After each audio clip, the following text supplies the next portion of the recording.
마가복음 2장 20절부터 22절을 가지고 말씀드리겠습니다. 20절에 신랑을 빼앗길 때 금식한다고 했습니다. 결혼식은 7일간 계속됩니다. 마지막 날 신랑을 신부에게 데려다 줍니다. 신랑을 빼앗기는 날은 신랑을 데려다 주는 날입니다.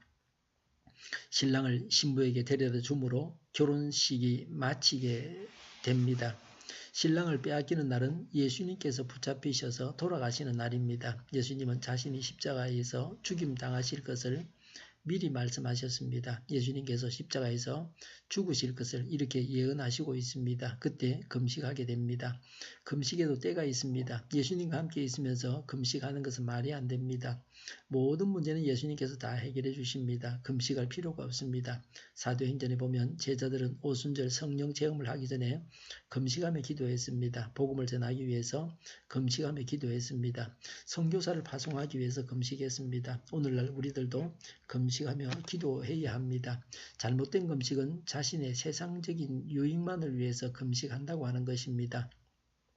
돈 벌기 위해서, 출세하기 위해서 입학 같은 일들만을 두고서 금식하는 것입니다. 금식 기도를 하지만 하나님께서 기뻐하지 않을 수 있습니다. 새신자는 하나님께서 여러모로 양해를 해주십니다.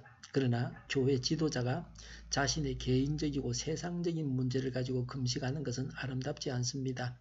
바울은 자신의 병을 두고 2번 기도했다고 했습니다. 죽자 살자로 기도한 것이 아닙니다. 그리고 얻은 결론은 병이 있는 것이 자신에게 유익하다고 했습니다.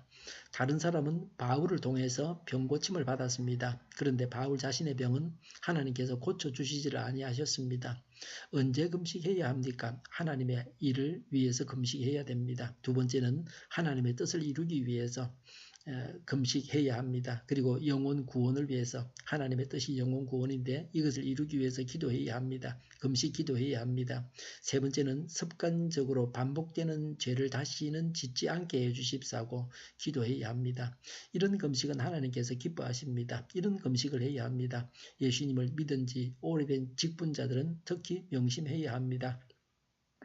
유대인들이 이해하지 못함으로 다시 설명하셨습니다. 21절에 생배 조각을 낡은 옷에 대고 깁는 사람이 없다. 새로 된 조각이 낡은 배를 당겨서 더욱더 심하게 찢어진다고 했습니다. 생배 조각은 표백하지 않은 새천입니다. 질기고 신축성이 있는 옷감입니다. 생배 조각은 예수 그리스도의 복음을 의미합니다. 낡은 옷은 바리새인과 세례 요한의 교훈입니다. 유대교의 시각으로 복음을 판단해서는 안 된다는 것입니다. 자기 기준대로 교회를 비판해서는 안 됩니다. 예수님을 자기 마음대로 비판할 수 있지만 그렇게 해서는 천국 길을 갈 수 없습니다. 예수님을 비판의 대상으로 생각하지 말고 신앙의 대상으로 삼아야 합니다. 예수님은 22절에서 다시 설명하십니다. 예수님은 사랑과 인내를 가지고 반복해서 설명하셨습니다.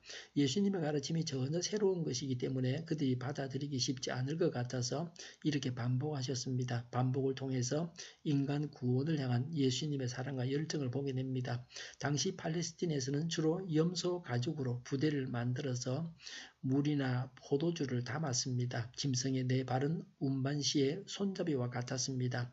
가죽 부대는 낡게 되면 얇아지고 신축성이 없어져서 쉽게 터졌습니다.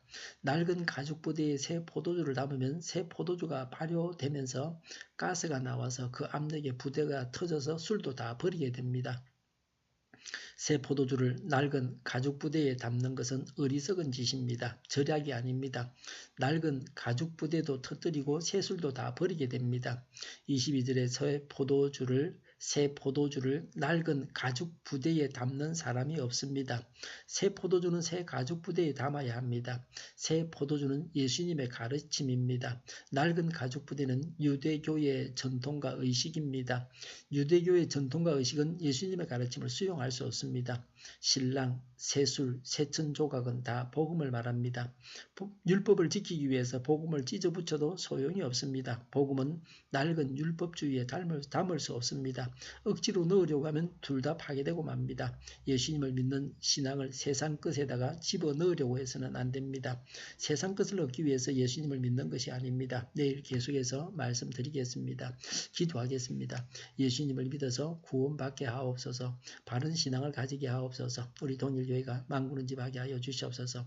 예수 이름을 명하노니 모든 병만은 물러가고 몸의 모든 부분들은 온전하게 될지어다. 신유의 기적을 베푸셔서 지금도 저희의 질병을 고쳐주시옵소서. 저희와 교회와 이 나라의 민족을 불쌍히 여겨 주시옵소서. 독재 정권이 무너지고 적과 통일이 되지 아니하고 평화 통일을 이루게 하여 주시옵소서. 전쟁 위험이 사라지게 하시며 북한의 핵 문제를 해결하여 주시옵소서. 신앙의 자유를 누리며 살게 하여 주시옵소서. 하나님을 대적한 세력들이 바로 망하게 하여 주시옵소서.